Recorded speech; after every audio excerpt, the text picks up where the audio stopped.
are these people? Who are these people? All right. Welcome to Angel in the Afternoon, episode 68. My name is Angel Rivera, the star of the show, alongside, I might as well call him my co host at this point, but seriously, though, Alex, thank you for coming back again to join us once again on the show. Thanks. Good to be here again. Yeah, so we have several things to talk about today. Kamala Harris finally put out some policy ideas. So we'll Still not see. on our website, right? I haven't checked yet, but Because I but checked she. and it's still not there. So Oh, okay.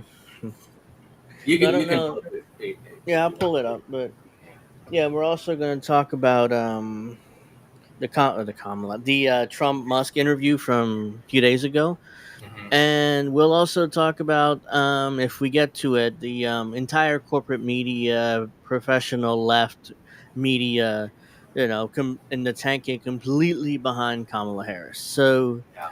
those are some of the things that are on tap for tonight, today, whatever. And let's see here. We got Miss Witchy Perfect in the chat. How are you guys doing tonight? Earl of Laurel.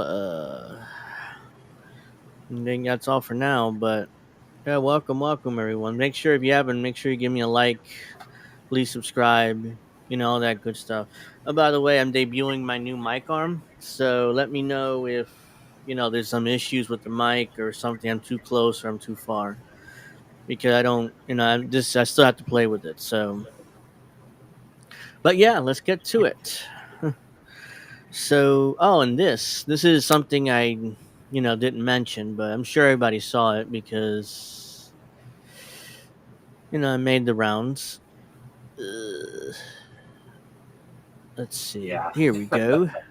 Bernie Sanders, my former favorite politician, now hated politician of all. So he went on some podcast. I don't know who these people are, but he did. Bernie Sanders admitted he got cheated out of the 2020 elections and acknowledges the DNC's shady fiasco of the 2020 Iowa caucus, urging the establishment to work behind the scenes to authorities win. So he finally admits the Now obvious, he's which saying is, this. yep, now he's saying it now. So, yep. So let's hear out Bernie Sanders. Do you think Sorry, let me just do that. Here we go.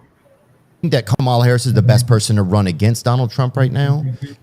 Well, she is the person, and that won't change probably, huh? she'll be the Democratic candidate. And I've known Kamala for a number of years. Not best friends, but I've known her. She was in the Senate for a short period. She's very smart, and she's determined.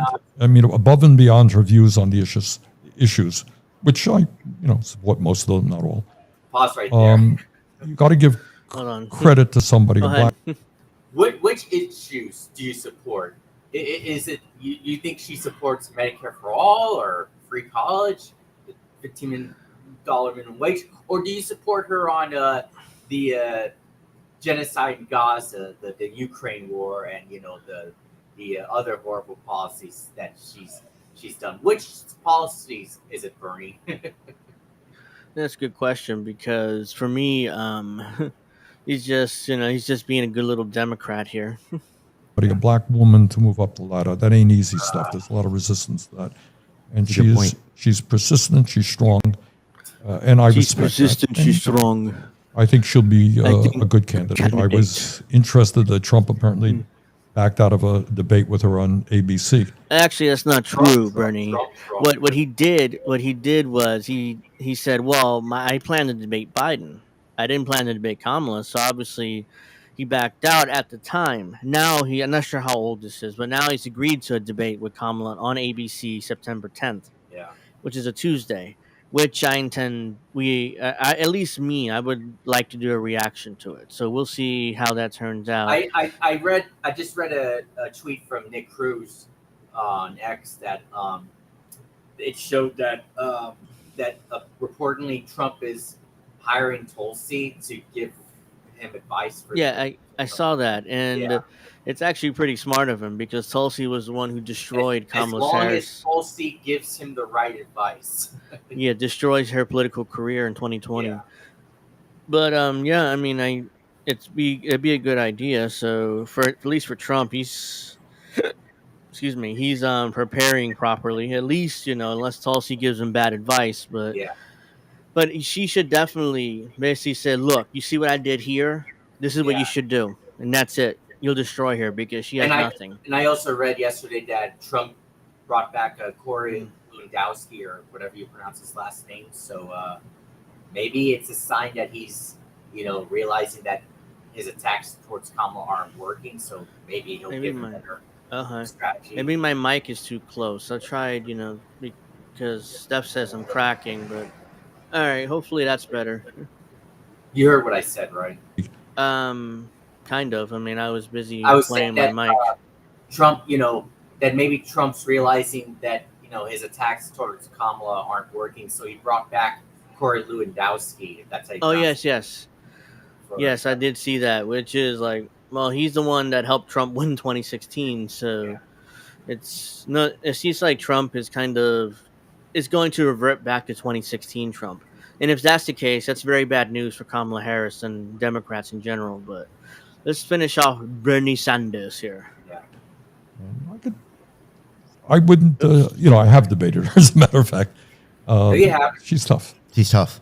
Was there a chance that you were going to get that nominate, or as an independent, can you get then plotted with the Democratic Party and put in? No. Was there even a call about it or anything? No. I ran in 16. I ran against Hillary Clinton, and I ran in 20. Yeah, I remember, and I felt like you didn't get treated fairly, to be honest with you. I didn't, and that's what happens when you take on the establishment. So Yeah. what happened is we won the first 3 primaries, and then He didn't do anything. He just like, oh yeah, we did get screwed, but nope, not doing anything about it. That's why the establishment got very, very nervous. He's just and a cuck to the there was party. a whole lot of candidates in the That's Democratic why he's the primary. biggest cuck ever. They said, hey, Yep, he is. Steph says, at least you remember to mute your mic from last week. Yes, I know. I left my mic muted for the first 15 minutes last week, so in the wrestling stream. But hopefully I sound better now. I'm trying to perfect this arm and see how close I can get and not how close I can get. So let me know if there's any other issues. they said, hey, it'd be a good idea if you all dropped out. Let Joe Biden be the one candidate. People rallied around him. And do they call? Is there a call that you get, and it's like you're not going to move forward? Is it just like news articles? Like how does the establishment Well, what happens work? is I won the popular vote in Iowa. I won the New Hampshire primary. I won the Nevada primary, and those were the first 3. And then front pages of the New York Times, Democratic establishment very nervous. Bernie Sanders could win the whole. We were doing very well in the polls, and I think behind the scenes, people thought there were like 15 different candidates. And they were splitting up the vote, and that's how I was not necessarily getting over 50%. I was getting more than other people, so I was on the way to victory. And they said, look, Bernie shouldn't be the candidate for a variety of reasons. We don't want him the candidate. Drop out. And then on one day, one or 2 days, a lot of people dropped out. It was Joe Biden and me, and Joe had a lot of support, and all these people came behind him, and that's what happened. Let me also say, having said that, Biden is a friend of mine. I think he has done a very good job over the last 3.5 years. See, Biden's a friend of mine, and I think he's done a very wonderful job the last 3 years. And what he also obviously won't bring up is that Obama was the one who took control of who would be the nominee. He made that phone call. It's a little difficult to hear you, Alex. I don't know whether you're too low or something's going on, but let me. Can you hear me now? Let me see something. The guys in the chat, do I sound fine? Yeah, it's a little better now, so it should be better. But yeah. But I was gonna say, and I'm working very hard. Go ahead. I was gonna say, it was what he obviously won't bring up. It's that Obama made the call to make Joe the nominee. That's what he won't mention. Yeah, Obama was the one who forced Bernie to drop out, basically. Yeah. So yeah, let's see. Yeah, so that's Bernie Sanders for you. He's He's let's get rid of that for now. Yeah, Bernie pisses me off too. I mean, that's why I just came across that. Let me cover this because he finally admits the truth, which is the Democrats screwed him years after it would matter. Now it doesn't matter. That's why now he admits it. If it mattered, he'd still be like, "Oh no, Democrats, they're all great, they're all fantastic, they're all, you have to vote for them, or else." Yeah. So you already did that. Let's see. Here it is. I think the worst thing Bernie ever did during his campaign was, if you remember, he threw a separate child under the bus when she wrote that article about, why Biden's corrupt and everything. Remember when she threw her under the bus and defended Biden? Remember that? Mm-hmm. Yeah, that was the worst thing he did in the campaign. That was so bad. Yeah, it was horrible. So let's see. All right, so this is the Elon Musk Trump interview. These are like some clips, more important ones. So we'll go through this real quick. Let's see. The interview began with Elon Musk highlighting a massive denial of service attack that disrupted the live broadcast and delayed it well past the 8 o'clock broadcast. So apparently there That's was happened to him a lot when he's hosted, the live events on. Yeah, it happened with All right, hello. him and DeSantis. They had issues. They had software issues too. So Hey, what's up, Indy? hey, Indy, thanks for joining us. Give me a like. I need it desperately. But yeah, this is Elon Musk claiming they had a denial of service attack, and that's why they had the software issues and la la la. All right, hello, everyone. My apologies for the late start. We unfortunately had a massive distributed denial of service attack against our servers, and saturated all of our data lines. Like basically hundreds of gigabits of data were saturated. We think we've overcome most of that, and so it's now time to proceed. But as this massive attack illustrates, there's a lot of opposition to people just hearing what President Trump has to say, and but I'm honored to have this conversation. I want to emphasize it's a conversation, and it's really intended to just get a feel for what Donald Trump is just like in a conversation. It's hard to catch a vibe about someone if you just don't hear them talk in a normal way. And when there's an adversarial interview, like no one's themselves in an adversarial interview. And this is really aimed at kind of open-minded, independent voters who just trying to make up their mind. So you can understand like what is what is it just like to have a conversation. So honored to Donald, great to speak. We had a great conversation yesterday. As you mentioned yesterday, if we could just record that conversation and post it, it would have been excellent. And I hope we can have something like that today. Well, I think we will. I'm pretty sure we will. And congratulations, because I see you broke every record in the book with so many millions of people, and it's an honor. Oh my we view God. that as an honor. And then you do want silencing of certain voices. Usually those are voices that have something to say that are constructive, oftentimes constructive. And so we have to consider it an honor. But congratulations on breaking every record in the book tonight. That's great. It's tremendous. Oh God, was that me or that's so boring? Elon Musk explaining the denial of service attack, and I don't know what else he said. I kind of got lost there. Yeah. It was just horribly boring. I mean, I don't know if you were going to bring it up a little later, but what just I shouldn't be surprised by it, but you may have seen it that Kyle Kowinski shared a tweet from what is it, Lincoln Project, where it had Kamala dancing, that the stream wasn't working, all that stuff. It's just I did see him sharing that tweet, and quite frankly, I'm sure I would have brought it up, but I was like, it's just more cringe every day that passes by. From there, the conversation shifted to a more ominous topic: the ideal location for a sniper. So apparently, they're going to have a conversation here about sniper. It's like the if you were to pick like what is the favorite place, what if you All right, let's go from I mean here. looking at the aerial views, that building would be like the number one spot for a sniper. I mean it's like the if you were to pick like what is the favorite place, what if you so if the goal is to assassinate, what's your favorite spot? That building, the You're roof of right. that building would be number one. That would have been the spot. It's like you can ask for a better No, location. It's like number no, that one. would have been the spot. Um, No. I mean looking at the aerial views, that building would be like the number. Yeah, so that's that. So Donald Trump is, and I listened to a lot of this live, and I almost went to sleep. I mean, it was really boring, surprising for Trump, but this was as bad.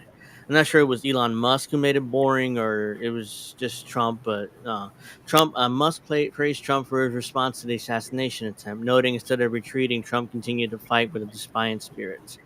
So this sounds like just straight up ass kissing here. But let's watch Were inspiring. Um, or you listen. instead of shying away from things, instead of ducking down, you were pumping your fist in the air and saying fight, fight, fight. And I think that's, I mean, the president of the United States represents America, and I think that is America. That is strength under fire, and Exactly what it so is, Steph. that's Two billionaires blowing each other. part of the reason why I was excited to endorse you as the president of the United States for having another term here Oh, is that was just incredibly inspiring. But I mean, what was it like for you? Not pleasant. not I have to be honest. pleasant. I said there was blood. I had Being more shot is blood. not I didn't much know fun. I didn't know I had that much Pleasant. blood. The doctors later told me that the ear is a place that is a very bloody I want place. to turn up the If volume you're of going to that. get hit. Yeah, I don't know why it's But so it low. was probably the best alternative you It's the could even highest I think can get about it. because it went at the right angle, and it was a hard hit. It was very. Maybe Trump was low I guess you energy would say that day. surreal, but it wasn't surreal. I was telling somebody it's like Come this, on. like a lot less than this, where you feel it's a surreal situation. And I never felt that way. I knew immediately that it was a bullet. I knew immediately that it was at the ear, Yeah. and because it hit very hard, but hit the ear.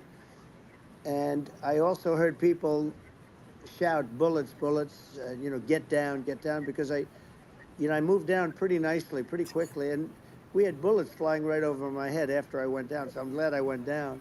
The bigger miracle was that I was looking in the exact direction of the shooter, and so it hit me at an angle that was far less destructive than any other angle. So that was the miracle. That was for those Split people that second. don't believe in God. I think we got to all start thinking about that. You have to, I'm a believer now. I'm more of a believer, I think, and a lot of people have said that to me. A lot of great people have said that to me, actually.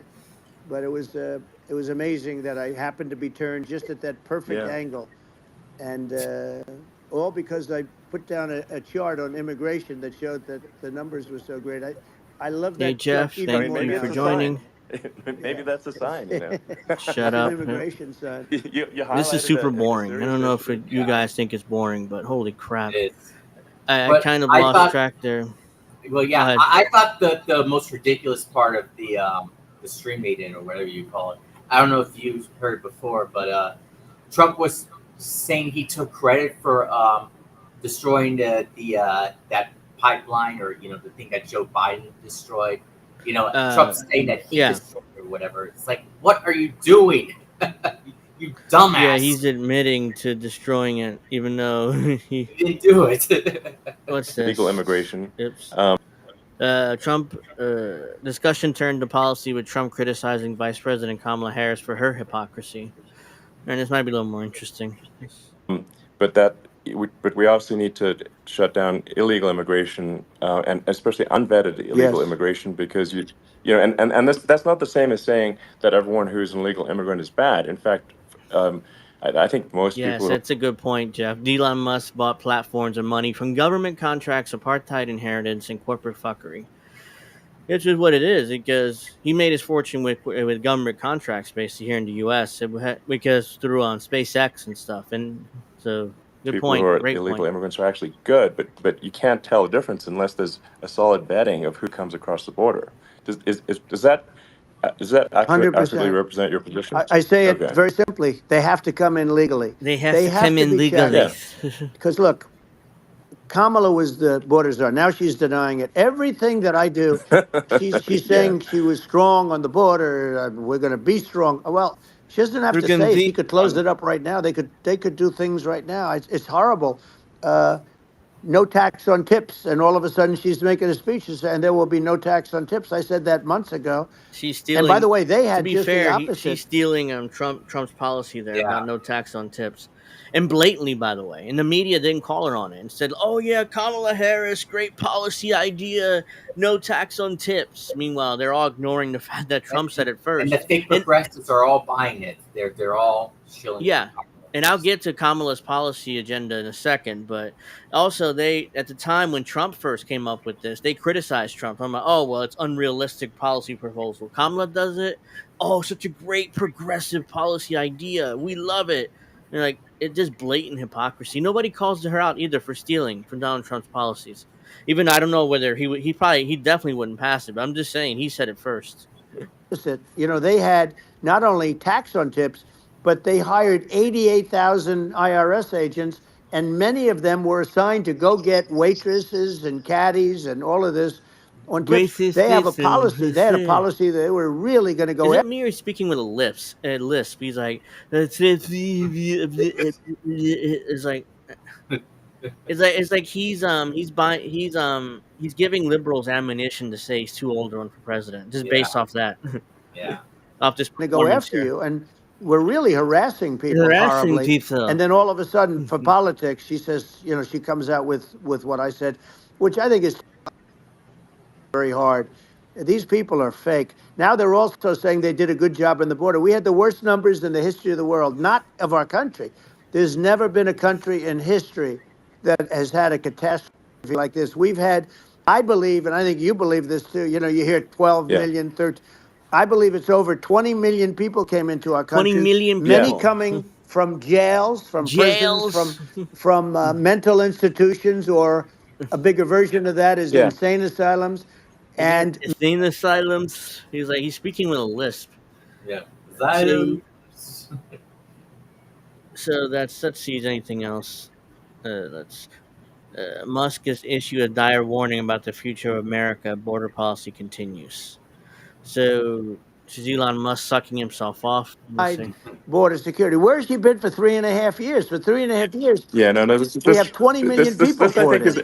You had It's 20 million terrible. Yeah, people. I think this, frankly, I think this is a fundamental existential issue for the United States. And if we have another 4 more years of open borders, and it's going to be even worse with another 4 more years, it's going to be even worse than it's been for the past, 3.5 years. I'm not sure we've got a country. You don't left have a country at that left. point.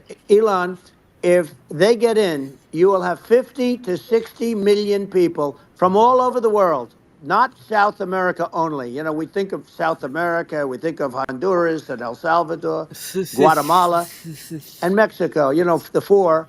But it's not that. It's everywhere. Everywhere. They're coming in from Yeah. everywhere.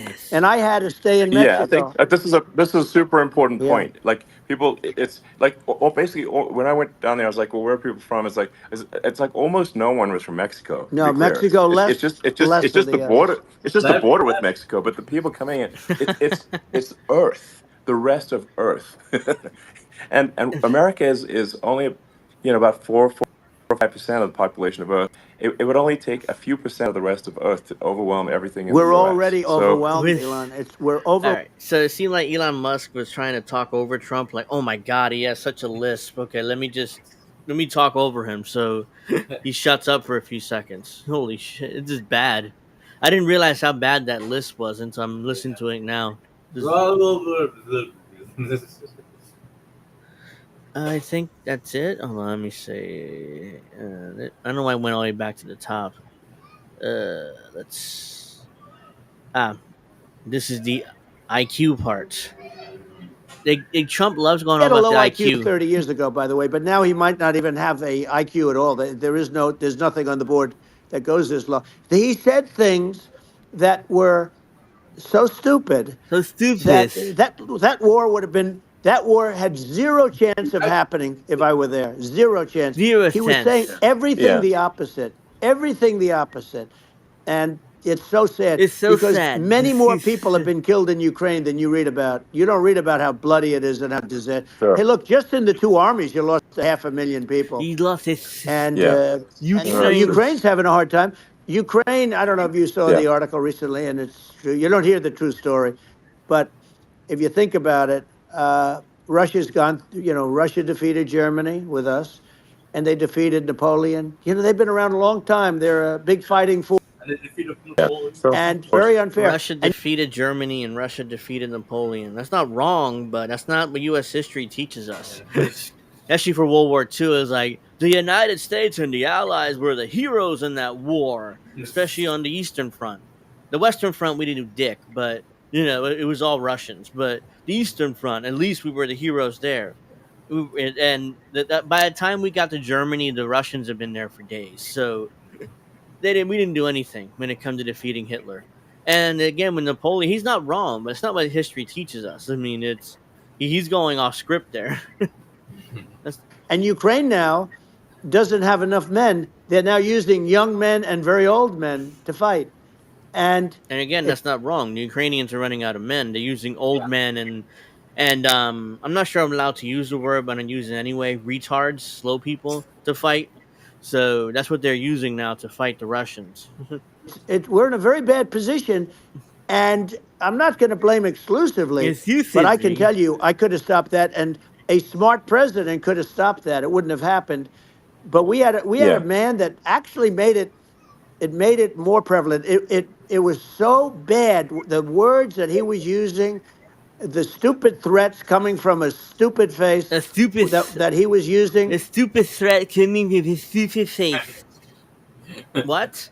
I have to read the subtitles. I can't understand what he's saying. I said, this guy's going to cause us a war. He's going to cause us. And let me tell you, it can lead to World War III. That can lead to World War III. The Middle East can lead to. We have numerous places that could end up in a World War III right now for no reason. With the World War III for no reason. God, that's the worst I've seen Trump sound since he started running for president. As the conversation continues, Musk proposed a bold plan to cut government spending, linking inflation directly to government overspending.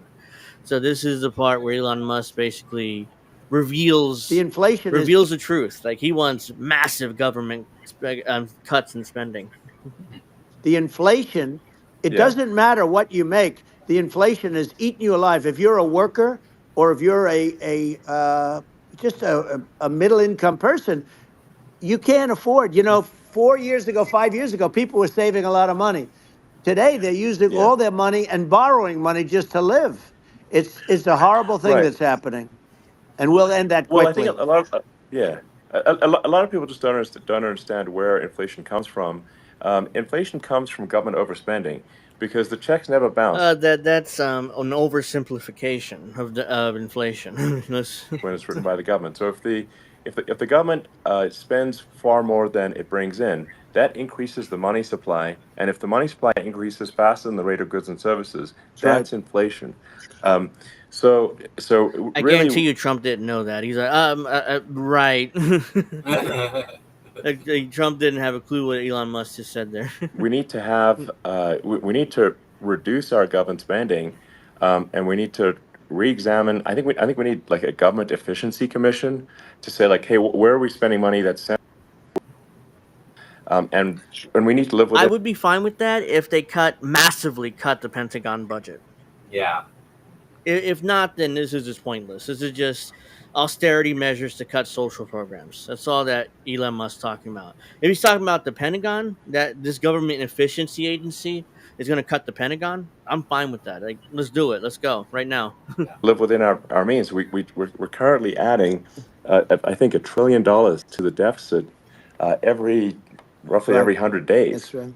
And the interest payments on the national debt. Elon Musk making up numbers and Trump agreeing with them. Yeah, that's right. $1 trillion every day added to the budget, whatever, or to the deficit, whatever he just said. Have now exceed the defense budget. It's on the order of $1 trillion. It's interest. And it keeps It's interest and other stuff you just said there. God, this is so embarrassing. So Elon Musk also called out censorship, allegedly calling out the European Commissioner for trying to censor his conversation with Trump. I think this is it finally. No, there's one more, looks like. In contrast to censorship regimes around the world, Musk told Trump, I think it's obvious that you're a believer and advocate of free speech. Ah! Trump an advocate for free speech. My ass. Let me see what he says, though. Americans from the country. And there's a lot of attempts to do censorship and to force censorship even on Americans from other countries. And I think it's obvious that you're a believer and an advocate of free speech, because during He's Elon Musk sucking off Trump, saying, "Oh well, you're obviously an advocate for free speech, right?" that was president, you were attacked relentlessly every day, often very unfairly with false attacks, and you didn't try to shut down the media. You didn't try to inhibit their freedom of speech, and I think that says a lot. Yep. So Trump is the hero for free speech, everyone, or at least according to Elon Musk. So hopefully this is it, because this is really boring and I'm sick of covering this. I think this is it. Yeah, that's it. I'm done with this. But yeah, that was much more boring than I ever imagined it being. I listened to a lot of this, and I didn't realize Trump was talking like this, and I could barely understand him. Like he's talking with a sounded lisp. like Nancy Pelosi. Yeah, like he's drunk or something. Stephanie said something interesting here. It's like that's the sound dentures make when you're trying to talk to them. Yeah, I mean it sounded like he did wear dentures. So Trump is a free speech hero, ladies and gentlemen. At least according to Elon Musk, who's obviously fishing for tax cuts from Trump, or deregulation, or both. So now let's get to the coup de grace, which is Kamala Harris's policy proposals finally came out. But first, before we get to that, I have this funny clip to play. I just saw it. I just realized this is the president of the United States saluting Martin Sheen. Literally. I'm not making this up. No. I saw it. Look at this. Saluting Martin Sheen. Like he's he thinks that the West Wing is real, I guess. Because Martin Sheen, if you guys don't know, if you're too young to remember, he was the president during all 7 or 8 years of the West Wing, which was on the air for in the U.S. So he thinks Martin Sheen's the president.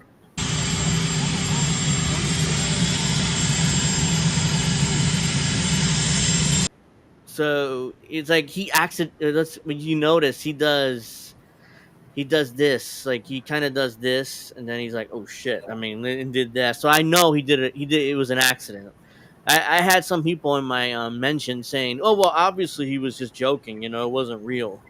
If he was just joking, he would have done this and and gone all the way with it. Like he wouldn't just done this and just stopped himself. Like, oh shit. So let's see. Let's get to Miss Kamala's policy proposals, because they're all great. So I have no. Let's start with this, because this is good. So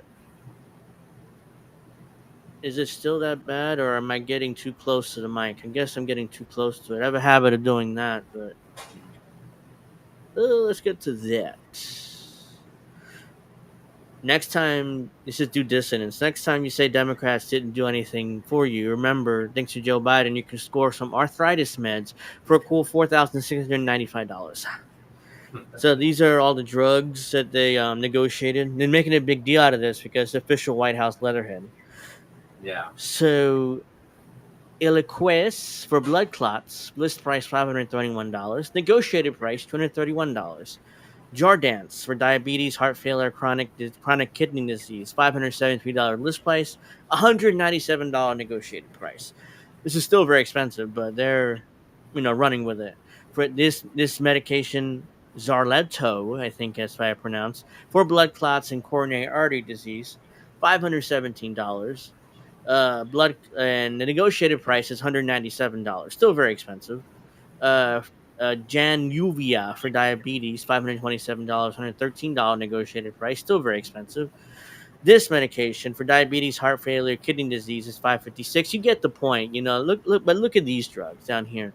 For blood cancers, $14,937, negotiated price $9,319. That's still a lot. That's still very fucking. It's like a quarter savings, not even. And they're acting like, this is a historic and this is a big deal.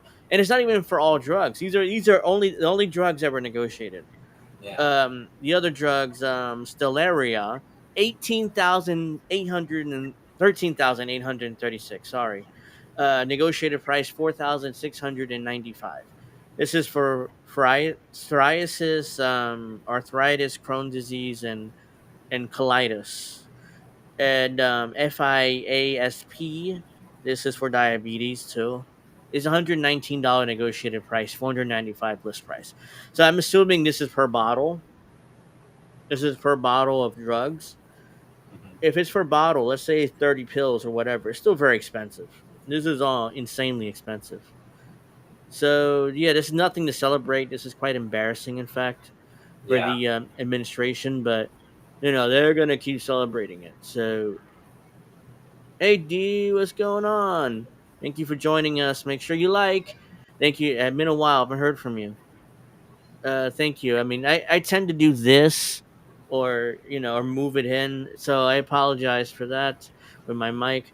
But yeah, let's get to the actual the vice president's policy proposals and then I'm going to break them down and I'm going to eviscerate them. That's what I'm going to do. So this is the first video. Vice President. This is from the Kamala HQ account, as you can see there. Don't follow that account. There's a Kamala HQ Lies account as well. You can go. Oh, I didn't know that. I might follow that one. But don't follow this account, by the way. Oh, no. Yours. Vice President Harris, we will end America's housing shortage by building 3 million new affordable homes for the middle class. And why aren't you doing that now? Because we will take down.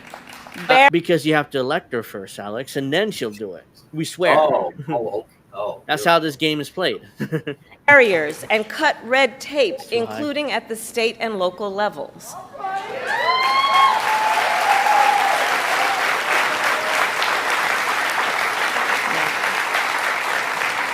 And by the end of my first term, we will end America's housing shortage by building 3 million new homes and rentals for the middle class. 3 million new homes and rentals. That's what she's promising by the end of her first term. Except that there's as soon as you try to build a house or whatever it is, there's all this red tape. You have to get permits. You have to do this. You have to buy the land. You have to go through. You have to pay money and all this other stuff. So, and I guarantee you, not even a quarter of those houses get built when she's elected. And then even then, they'll be bought up by the massive landlords, and they'll be rented out through Airbnb, and it'll cost you thousands of dollars a week. So it's not going to change anything. And we will do that together. We will do that together. And we will make sure I like those this homes. what my buddy D said. I got a feeling Kamala will win, go to war, and if you call her out, it'll be Obama 2.0. You're racist. I really got a sense this would happen. Hopefully not, but it's very possible that it could happen. Do you still believe that map that you did last week? Do you still believe that will be the results for the election? As of now, yes. I mean, I'm putting Trump to win because the electoral college is against the Democrats. But if the media keeps pushing Kamala, and if she does well in their debate in September and not fall flat on her face, then it's a really good chance that she could win this election, because then the media can justify their pushing of her. You see, she did so well against Trump. So yeah, no matter what, they're gonna say she won the debate. No matter what, as long as she doesn't fall flat on her face and embarrass herself. As long as she does okay, they'll say that she crushed Trump in the debate. Yeah. And the same thing with the VP debate in October. They'll say Tim Walz won that debate over and over again because he's not going to fall flat on his face. Tim Walz a lot of things, but he's a solid politician. I mean, he's well spoken. He has some charisma. You know, Kamala has none, but he has some charisma. He's a good politician. He's well spoken, so he's not going to fall flat on his face. And since that's the case, he'll win that debate, no matter how idiot, no matter what he says, he has to just come across well, which he will. But I question Kamala. I still think she's going to fall flat on her face, especially when Trump points out her horrible history as a DA and as Attorney General in California. So, and especially calling her border czar. So, she's probably not going to do well when she gets called out like that, because she's not going to be scripted either. Remember, because in this speech she did come off well, but to be fair, she was scripted. She had her teleprompter, you know, she knew what she was going to say. She had her talking points. So she came across as well. As soon as she gets off of that and she has to talk off the cuff like I do, all of a sudden she just says word salads. Yeah.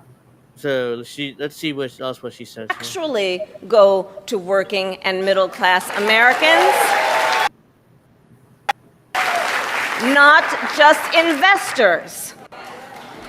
It'll go to investors. There's no way that Kamala Harris is going to fight to make sure that these homes actually go to Americans, you know, that are homeless or struggling to buy a house. You know, no. They're going to go to investors, no matter what she says. Because, you know, some corporate landlords, some of them buy dozens, if not hundreds of houses and apartments. Then they turn them around and rent them out at extremely high prices. And it can make it impossible then for regular people to be able to buy or even rent a home. Some corporate landlords collude with each other to set artificially high rental prices. I think I either may have covered this or didn't cover it, and I meant to cover it, but there's a company that created an AI. I forget what it's called right now, but landlords hire this company and use their AI in order to calculate their rents every year, which is why we see an insanely high rent going up insanely high every year. I saw this apartment building go from $1,000 a month to like $5,000 a month, like in 1 year, and in no justification for it. It's just AI that is telling landlords how much to raise rents by, and the landlords have to do it because apparently they're contractually obligated to do so with this company. So, and I'm assuming this company takes a share. You know, they take a portion of the rent and put it in their pockets, and that's how they make their money. I forget what the company's called right now. They will sue because right now I think the Department of Justice is suing this company right now, which is surprising, but they're actually suing this company over this. Again, I meant to cover it or I did cover it. I don't remember the company's name. I don't know yet, but I have to think about it. Often using algorithms in price-fixing software. She just to said do it. It's anti-competitive and it drives up costs. I will fight for a law that cracks down on these practices. No, she won't. No, she won't. If she does, it'll be watered down as hell. They'll pass something which is watered down, which you can drive a Mack truck through the loopholes. So that's her first policy. Let's see. Oh, this is the big one: the price gouging on food. I'm definitely going to break this down and eviscerate it, but afterwards. As president, I will go after the bad actors.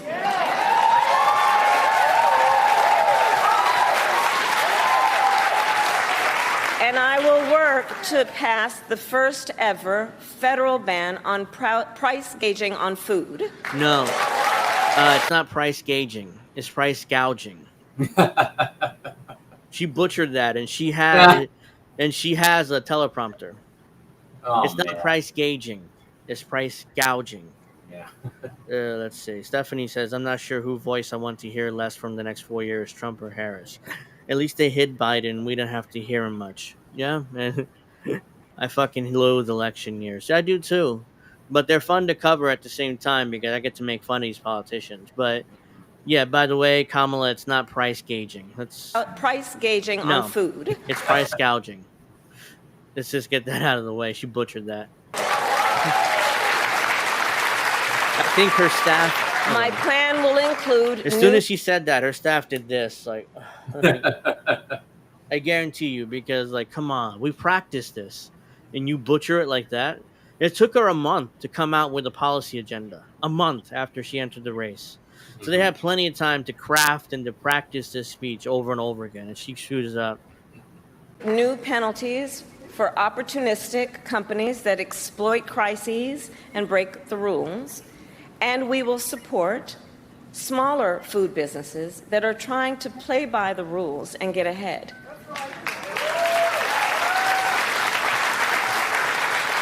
We will help the food industry become more competitive because I believe My cats, by the way. competition is the lifeblood of our economy.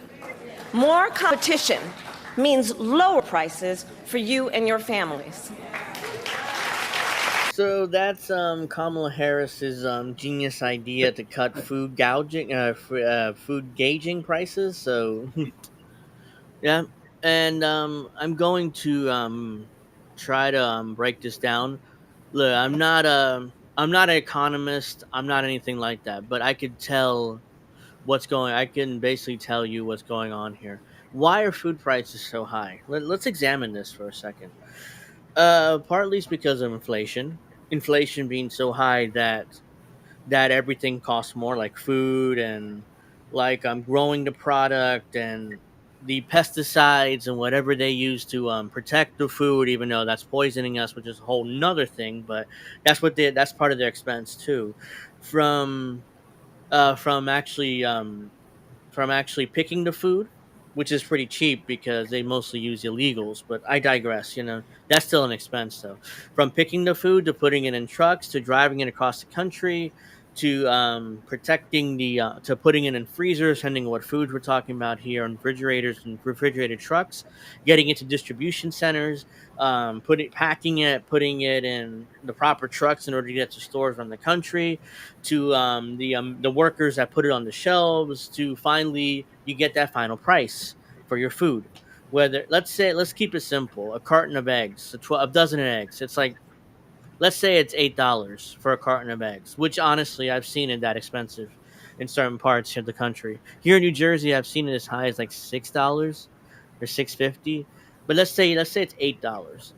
But the administration here, genius here, Kamala Harris, decides to cap the price at, I don't know, $4 or $5. What's going to happen then? Corporations, they lose $2 for every dozen eggs they sell. So what's going to happen is they're going to stop selling eggs because it's not profitable anymore. Or any food in general, they're going to stop selling it because it's not profitable at all. So we're going to have food shortages. It's going to be difficult to get food at stores, and that's brought to you by the Harris Walz administration.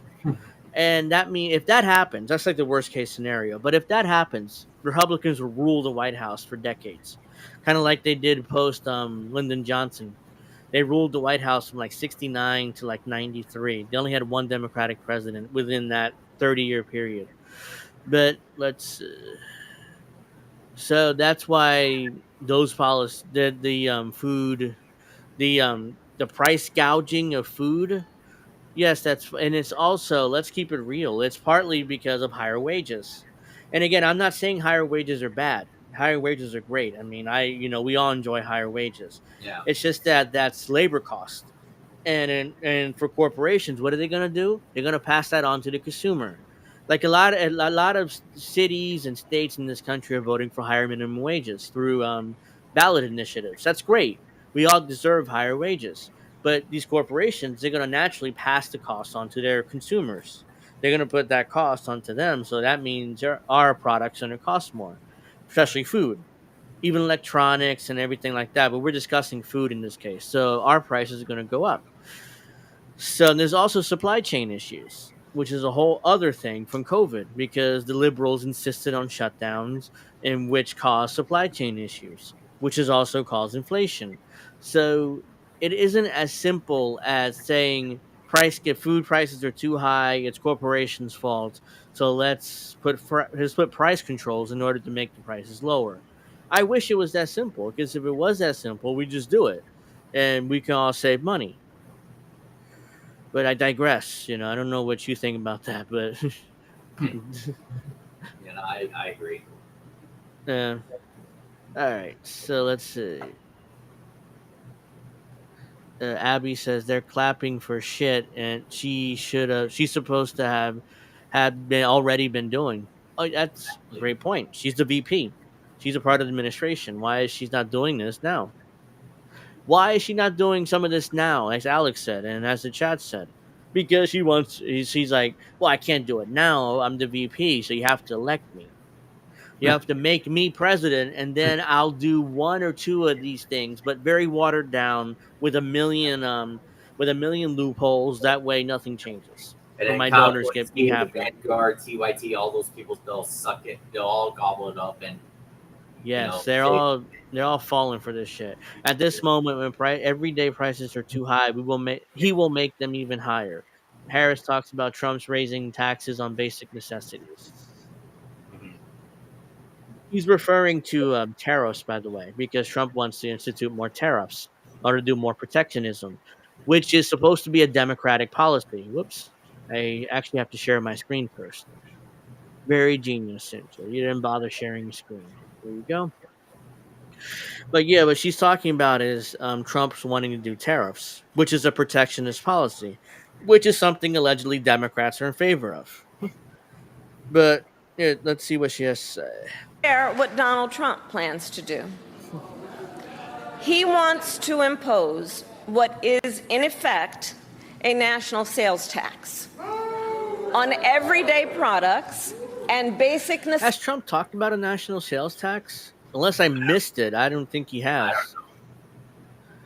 Chad, did I miss that? He might be referring to that when he gave that speech yesterday with all the food stuff on the table. You know what I'm talking about, right? It could be, but I assume she was talking about tariffs.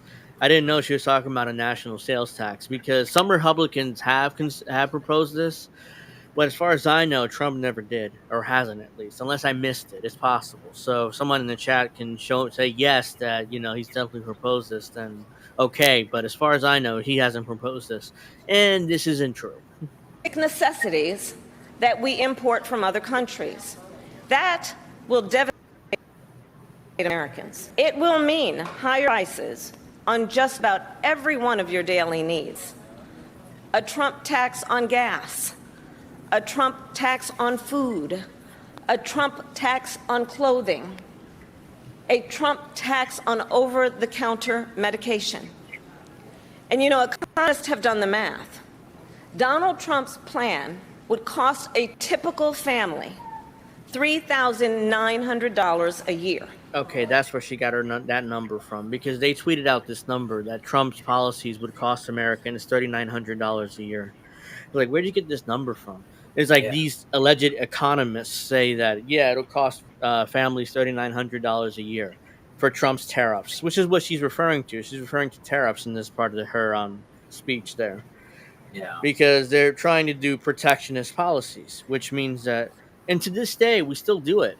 Like the wheels, American-made wheels are cheaper than foreign-made wheels because of a tariff that Lyndon Baines Johnson put in for the United Auto Workers in order to get their support for the Civil Rights Act. Because initially they didn't support it. Okay, what is it going to take for you to support it? Oh, put in a tariff for foreign-made wheels and foreign-made. That way, it'll save our jobs. Like, okay, so it's been on ever since. So tariffs has always been a part of protectionism has always been a part of our history. And Kamala Harris is like acting like, oh no, that's horrible because it'll cost you more. Yes, it'll cost us more because Americans will make it, and Americans make it, or the wages are higher, and the wages are higher. It's going to cost. They're going to pass that cost to us, makes it higher. So, but I digress, But it just makes me like they're so disingenuous about this. At this moment, when everyday prices are too high, he will make them even higher. So what Democrats, liberals, and Kamala Harris is telling us is we have to keep making our stuff in Asia and taking advantage of sweatshops in order to keep our prices low. That's what she's saying. And these liberals here don't. America first. No, it's if you want to save money, then we have to employ these brown Asians in Asia in order to and not even employ them. Really, it's just sweatshops, and they make like 2 cents an hour or something in order to keep our prices low. That's what she's saying there. And these liberals are too stupid to, and they're nodding away. It's like, oh yeah, Trump's gonna cost us more money and stuff. And these are the same assholes who virtue signal about how they want to help brown people in America. Pricks. I already did that. That's the supply chain thing. During Kamala Harris's speech, let's see. Abby says no. From what they're saying, her mom will be gone by the weekend. C'est la vie. Let's. All right. So Kamala Harris is going to attack Donald Trump for not protecting America's supply chains during the pandemic. This is very disingenuous, and I will explain why after we see the clip. I already explained it on X, but I'll explain it here again. We all know This is that prices went up during the pandemic when the supply chains shut down and failed. But our supply chains have now improved, and prices are still too high. whose fault is that? Yeah, exactly. It's your fault and Joe Biden's fault. The price is still too high. Yeah. But she's gonna blame. It's like she's kind of admitting it. Yeah, but she's gonna find a way to blame Trump for this stuff. Yeah. A loaf of bread costs 50% more today than it did before the pandemic. Yes. Ground beef is up almost 50%. Yes. And you asshole liberals want to kill off a bunch of cows in order to cut the supply of ground beef and make it even more expensive. But again, I digress. It's not really important right now. The big food companies are seeing their highest profits in 2 decades. And while many grocery chains pass along these savings, others still aren't. No grocery store is passing on these imagined savings. Everything is still very expensive. Wherever you go in this country for food, it's still very expensive. What grocery chains are passing on these savings? Not Walmart, not Target, not We have a local grocery chain here in the Northeast called Aldi's. I'm not sure where you have it out there, Alex, but they're called Aldi's. I live in LA, so we have Ralph's. And, okay, so Costco. those local chains, they haven't raised price, they haven't lowered prices either. So, what imagined grocery stores are going to lower prices? I would love to hear her explain which ones are lowering prices. Yeah. Look, I know most businesses are creating jobs, contributing to our economy, and playing by the rules. But some are not. And that's just not right. And we need to take action when that is the case. But we're not going to do it. No, they ain't going to do anything. But she says, this is Kamala Wynn's account. Vice President Kamala Harris just demolished Donald Trump for failing to protect our supply chains. All right, let me explain how stupid this is. Because let's keep it real. Every U.S. president, every U.S. politician has had something to do with our failing supply chains during the pandemic. Everyone that has started outsourcing. Bill Clinton. George H.W. Bush tried to do NAFTA, but he couldn't do it. So Clinton did it. Let's start with Bush. But Bush Sr., Clinton, Bush Jr., Obama, Trump, and now Biden. They all had something to do. It's not Bush Jr. W did he No. did. I mean, they don't call him Bush Jr. That's what I mean. Oh no, they don't. But I just did because that's just the first thing that popped in my head. But W definitely did outsource a shit ton. He had policies that like, oh yeah, you can go ahead outsource. I'll give you tax cuts. In fact, if you do that. But yeah, every U.S. president, and every U.S. politician has something to do with the outsourcing of jobs and outsourcing of a lot of our supply chains to China and Asia and some in Africa and some in Central and South America. So what happens during the pandemic? Everything shuts down and our supply chain is ruined. And I remember the pandemic. We can barely get toilet paper. Yeah. Shit. I mean, I was grabbing like 4 or 5 toilet paper things. I need it. I'm not gonna. I need it. And we also had a hard time getting disinfectants and alcohol and everything that we needed. I'm talking about rubbing alcohol, not drinking alcohol, because that was always available. I mean, there were no supply chain issues there, but for the stuff that we really need, there were supply chain issues. And whose fault is that? That's not just Trump's fault. She finds a way to blame Trump for it, but Yeah. that's not Trump's fault. It is Trump's fault, but it's not just his fault. That's what I'm trying to say. And Kamala disingenuously just blames Trump for this. And she admits that, oh yeah, well, prices are still up. She doesn't. Prices are still up, guys, even Yeah. though after the pandemic's over. Yeah. But you had prices are up. to do it. So who's president right now? It's like she's throwing Joe Biden under the bus. Yeah. It's like, well, I had nothing to do with that. I'm just a VP, even though she's running as the incumbent. Because she has the vice president's podium and stuff. So that means she's kind of saying Tim Walz being VP is not going to matter either. No. Aldi is a German grocery chain operating in the U.S. Yeah, they're here mostly in the Northeast. I know because I do go to Aldi's for a lot of my grocery shopping. They're here mostly in the Northeast. Okay, let me show you this. This is but in Kamala Harris. This is the next thing I wanted to talk about. Yeah. So Kamala Harris promises every first time homeowner in the United States will get $25,000 for a down payment for their homes. However, of course, there's issues with that, but there is a catch. According to this account, who's a liberal account, Yeah. but it says only because JD Vance says Kamala Harris wants to give $25,000 to legal aliens to buy American homes. This will only further exacerbate the housing shortage in our country. It's a disgrace. She claims this is a lie. Only American citizens who have paid their rent on time for the last 2 years and are buying their first home are eligible to apply for $25,000 towards a down payment. So in other words, only American citizens that have paid their rent on time for the last 2 years. Like, who does that? If you don't own your house, you're gonna have a hard time paying especially we just discussed that rents are sky high now. So in other words, it's like, oh no, not many Americans will be eligible then. This is definitely means tested to hell. But let's say somehow, even then, let's say that $25,000 is able to do. You're able to do this. This $25,000. That I get it. Let's say as a first time homeowner, I guarantee you what's going to happen is a lot of these homeowners and a lot of these corporate homeowners, especially, will just say, you know what, we're just going to raise all home prices by $25,000.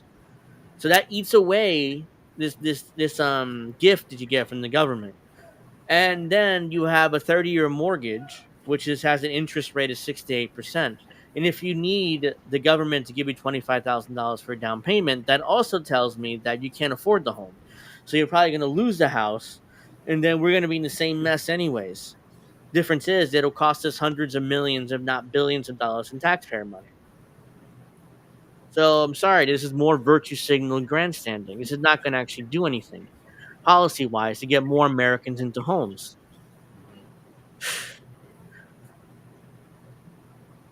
But yeah, let's get to our media fully behind Kamala Harris. I keep getting too close to the mic. Either I'm doing this or I'm trying to. You're kind of like Cornel West, who does the. Yeah. All these across the U.S. I am in Iowa. I used to go there. Illinois, great store. German rule is that clerks must sit down at checkouts to prevent foot injuries. What's funny is I've always wondered why all these cashiers sit down, and they have nice chairs too. They have nice, comfortable chairs too. And I always wondered why that is. I just thank you for telling me that, Snork, because then I didn't know that. Like, why do all these German it makes sense now. Because I thank you for that. I mean, now I know why. Because I've always wondered that, like, why do they always sit down? It's a good thing. Don't get me wrong. It's not horrible, but let's see. Where is it? Why didn't I? But yeah, Kamala Harris's policies are horrendous, and they're giant virtue signals. Let's see. Where is it? Why am I? So yeah, the entire media is fully behind Trump, especially like we talked about, liberal online media. They're all, but I said all behind Trump. I meant to say all behind Harris, but they're Harris because of Tim Walz, Mr. Tim Walz. You know, Yeah. he is like their Lord, Emperor, God, Savior, and Just like I yeah, said before, they would have gone behind them if Josh Shapiro was their VP. It would not made a difference. oh yeah, in fact, I think it was Cenk Uygur who wrote an opinion piece for Newsweek talking about that before they picked Tim Walz. They talked Yeah. about how Josh Shapiro was actually the progressive pick, according to Cenk Uygur. So now it was, and even his own TYT employees ran calling him on that bullshit. Yeah. That's how bad it was. And Jay, well, I mean, I didn't know that they would actually pick Tim Walz. You know, I thought they would pick Josh Shapiro, and I was trying to do trying to defend the Democratic Party no matter what, because is it better, Steph? I hope so, because it's pretty far away now. I'm not sure how much further away I can do it. So yeah, so let me play. I should have probably saved the video, and I didn't. You know what? Let me just go to YouTube. It's easier. So bear with me 1 second while I find this, but I usually don't. I haven't played a Kyle video in a long time on this show, but I think where this video, Kyle's gonna complain about Joe Rogan calling Tim Walz a communist. I'm not sure if you've seen this or not. Okay, I'm glad I'm good. Yeah, he calls Tim Walz a communist, and Kyle whines about it. But I'm not gonna play the whole thing because I don't want to bore the audience. But where is it? Man, he does so many videos every day. It's nuts. Trying to find it. Joe Rogan. He put Joe Rogan. Here it is. He compares Tim Walz to Kim Jong Un. That's what it was. It's this one. So he whines about this, that Kim Jong Un isn't, Tim Walz isn't Kim Jong Un. He's so much better. He is so much better. So here is Mr. Kyle Kalinske. Let me see. I think I wrote down. It's 5:34. I'm not gonna play this whole thing because let's start from here. Actually, let's play the beginning and then what Joe says, and then I'm gonna skip ahead. That's what he does. That's what he called. Now, by the way, the flag to be like What the fuck? so. You talk too much, man. This is correct. But this also,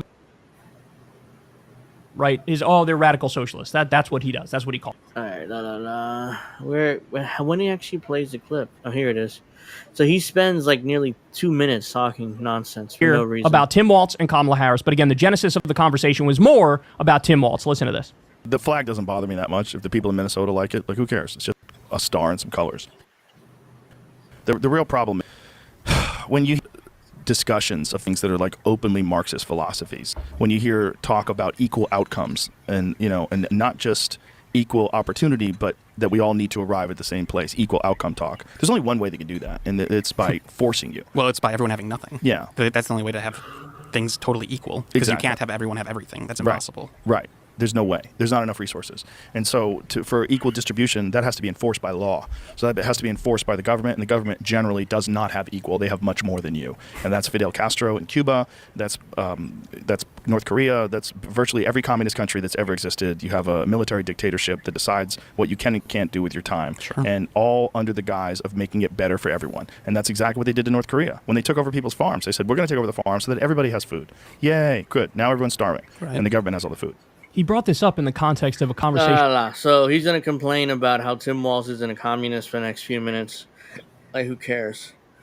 So I'm just going to start from here because He spends 2 You're minutes killing me. complaining about he's a communist, how Tim Walz isn't a communist, and Joe Rogan's wrong because he's very upset because he used to be friends with Joe Rogan. As everybody, he's go on the show all the time. Yeah. So now I don't think he'll ever go back on the show again because Joe Rogan isn't that progressive that Kyle thought anymore, unless he's a sellout, and then he'll go on the show because he wants to get more viewers on his channel. But I digress, So this is where there's a lot of hypocrisy here and a lot of irony, which is why I wanted to play this. By the way, there's two things Kyle does not mention. All these great policies that Tim Walz has, two things that he doesn't mention. That Tim Walz is a Zionist, unrepentant Zionist, and that he's pro-Ukraine war and wants to continue funding. And he doesn't support Medicare for all. Nope. Doesn't support. I don't think he supports a $15 minimum wage. Is that correct? I don't know. I assume not, but Yeah. And again, I'm not 100% sure on that. So he does not mention. Listen to the rest of this video. He does not mention those three things once. Yeah. On how great Tim Walz is. Tim Walz is actually about. Tim Walz with a 1-seat majority in Minnesota. 1-seat majority. He got us free school breakfast and lunch for kids in school. No. He didn't get us. Joe Rogan, do you support that? Minnesota. Us. Yeah, he acts like he lives in Minnesota. And Yeah. I assume he means us from like his audience. Like he got us. Most of his audience doesn't live in Minnesota, so it doesn't make any sense why he would say he got us. But he got us, guys. Let's see what he got us. I think you do, right? I think he does. If I'm being kind, I think he does. He got us legal weed. We know Joe Rogan supports that. He did carbon-free electricity by 20. He got us that. If you live in Minnesota, if you live in, let's say, in Texas. Unfortunately, weed is still illegal. And you still get arrested there, and you still go to jail for possessing any type of marijuana in Texas. So he didn't get us anything. He got Minnesotans those things. Yeah. Let's keep going. 2040. He did tax carbon-free electricity by 2040. What does that mean? Does that mean it means building more nuclear power plants? So that's carbon-free. That's the only way to get carbon-free electricity by 2040. Just build a bunch of nuclear plants. I just noticed, why the fuck would Kyle like and retweet his own tweet? Like, what the fuck are you doing? Yeah, a lot of these influencers, they like and retweet themselves. I don't do it. I think it. I know people retweet their own tweets, but like he's liking his tweet. Like, what are you doing, man? Man, he's liking it. Yeah, he got Minnesota poor people higher school taxes. That's the thing. All of these great policies, according to Kyle, they're all great. Which on paper they are. They are great. But what? Excuse me. What is that going to lead to? That's right. That's going to lead to higher taxes, higher property taxes. A lot of these things are school related, which means higher property taxes. So you own a home in Minnesota, you can thank Tim Walz for your higher property taxes. And your higher, I'm not sure Minnesota has a sales tax or not. I know here in New Jersey we have a sales tax, but I'm not sure about Minnesota. But you'll get maybe higher income tax because Tim Walz wants to do all of these great progressive policies. They want to tax and spend. But that's the disadvantage. There's going to be a lot higher taxes. Tax rebates for the working class up to $1,300 if they make. Wait. So not only does it's $1,300 tax rebates for working class people, and the government can afford this. That's called, what is that called? The what tax? What credit? It's called the working. I forget what the credit's called. It's basically for poor people, but the state of Minnesota definitely cannot afford this. They're not a big state. They're not like New York or New Jersey or California or Florida even. There's no way Florida ever do it, but I'm just saying. They're not a high economic state, and somehow they're going to afford $1,300. This program isn't going to last long. They make under $150,000 a year. He gave us 12 weeks paid family leave, 12 weeks paid sick leave. 12 weeks is what? 4, 8, 12. That's 3 months. That is 3 months paid family leave and 3 months paid sick leave. So, but the issue with, again, I don't understand this. Or does the government pay for it, or does corporations pay for it? Because if corporations pay for it, I'm definitely fine with that because they can afford it. if the government's paying for these 3 months, why the hell would any taxpayer agree to that? Unless everybody benefits. But even it's like a lot of this is just so like none of this ain't gonna last long. When Tim Walz isn't governor anymore, a lot of this will be stripped away slowly but surely.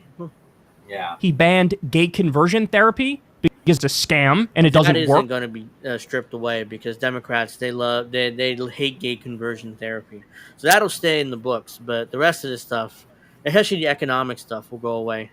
And it's total bullshit. He did red flag laws for guns.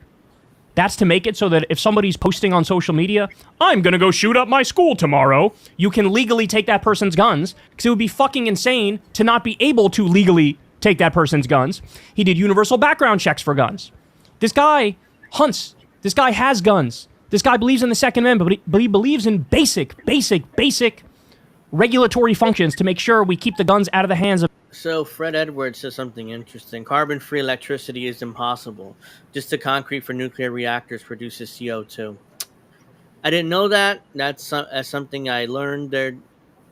That's something new. So yeah, it came across as carbon-free electricity. The only thing I know about it that is carbon-free and clean is nuclear power plants. So even then, it turns out that I'm wrong on that. Property tax for education is racist as fuck. Most current nuclear reactors produce CO2, but my argument against nuke is mostly controls of expended materials. So yeah, not even nuclear energy is nothing. There's nothing this perfect, like carbon-free electricity, whatever that means. Hands of absolute psychopaths. He did automatic guns. This guy believes in the Second Amendment, but he believes in basic universal background checks for guns. That could be unconstitutional if it's challenged because that limits gun ownership. So, and that's unconstitutional according to the Supreme Court's current interpretation of the Second Amendment. Do I think there should be universal background checks? Yes, but unfortunately, I'm pretty sure this universal background checks are unconstitutional. But if it gets challenged in the Supreme Court, we'll see. Basic regulatory functions. And then if it's overturned, I guarantee you Kyle will complain about how they're judicial supremacists and they are the worst of the worst and need to be reformed. So make sure we keep the guns out of the hands of absolute psychopaths. He did automatic voter registration, free public college for people that make under $80,000. He banned the PFAS, the forever chemicals. I hear Rogan all the time bashing Big Pharma, for example. PFAS. I don't know what that is, the forever chemicals, so I'm not really going to comment on that, but let's keep going. I'm sure he realizes the chemical companies are polluters and they dump all these terrible things all over the place and make people sick. He banned the forever chemicals. He did a $2.2 billion increase in K-12 school funding. It's good to fund public schools. He did sectoral bargaining for nursing home workers, which increases the pay of nursing home workers. But I got more. He opposed the Wall Street bailouts in 2008. Rogan agreed. Does that anything impress you? Because it doesn't impress me. Most of it is just unrealistic, and most of it is just going to go away by the time Tim Walz leaves office. Let's see. Let's keep going. Maybe some of this will impress me. Rogan agrees with that. He voted against outsourcing deals. Rogan agrees with that. Tim Walz, before he became governor, he was a middle-of-the-road Democrat congressman from Minnesota. So all of a sudden he becomes governor. This is the biggest progressive in the world. Yeah. Even though for years he spent in Minnesota being a congressman who was middle of the road. He was a Joe Biden type of Democrat. He has a 100% rating from Planned Parenthood, which just means he supports reproductive rights. He has the pro-Roe v. Wade position that Democrats have, that Rogan also claims to have. He banned non-compete clauses, which of course are very predatory. He raised the minimum wage for small businesses, raised taxes on multinational corporations. He protected trans health care. He's not some radical. He's not some extremist. He just thinks trans people should be treated equally and that trans people should have rights. Mm-hmm. He banned medical providers from withholding care for people over debt. He protected construction workers from wage. Is that a thing? Banning people for getting health care because of debt? Because I thought it was a federal law saying that you couldn't do that. Yeah, I don't know. Like that, like hospitals, they couldn't deny care because you owe them money. I mean, maybe I'm wrong. Maybe there isn't, but maybe there wasn't. But even then, yeah, it's like I don't know. I mean, let's see what else he has to say. Wage theft, and did a Protected construction workers from wage theft. Okay. massive Minnesota infrastructure bill. And I haven't even brought up that on foreign policy, he's the guy everybody on the left and the populist right say they want. You know, the right-wingers who claim to be anti-establishment? Well, guess what? This is a guy who fought for peace in Iran. He was in favor of the Iranian nuclear agreement. He brings up foreign policy here, but he doesn't bring up Israel or his Ukraine position much. In favor of normalization with Cuba because the embargo is fucking stupid. But more importantly, he was against the Iraq war, and on two separate occasions, in 2013 and in 2016, he led the charge for us to not go to war in Syria. That's who this guy is. Everybody on the so-called anti-establishment right should be singing his praises and saying stuff like, Tim Walz stood up to the deep state and fought on the side of the people. No, he didn't. That's what people would be saying in a world It's not true. By the way, he never brought up Israel and his Zionism, and he never brought up Ukraine. He brings up everything else that he did, but except those two horrible things, which is why you cannot support this ticket. Let's see. Do they know how to get around implementing 12-week paid family leave? So Snork says, if you have more than $15,000 debt to a hospital, they will stabilize you and then transfer you to another facility. Okay, so they have to stabilize you. I do know that. They can't just leave you to die. Like a lot of other countries, you know, if you owe them money or you can't pay, just leave you to die. They have to stabilize you. I do know that, and then they transfer you. Okay, no, so yeah, okay. So I was wrong about that. I thought they had to treat you and keep you no matter what. But yeah, none of this is impressive. And he blatantly doesn't bring it up because he knows Kyle's not stupid. He's a lot of things. He's boring. He's like a dorky dad, you know, like a dorky dude, but he's not stupid. He knows that Tim Walz is a Zionist, and he knows that he wants to continue the Ukraine war. But he's not bringing this up, and he won't continue. He'll continue not to bring it up. A world where evidence mattered and empirical data mattered and somebody's record actually fucking mattered.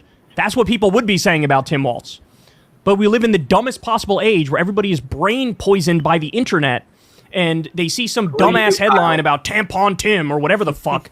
And it's like, oh. Ironically, Kyle is the one that's too online. He loves he's always tweeting every nonsensical meme and, you know, but meanwhile he says other people are too online. Okay, radical socialist extremist wants to make everybody earn the exact same amount of money from now until the day they fucking die. None of this shit is true.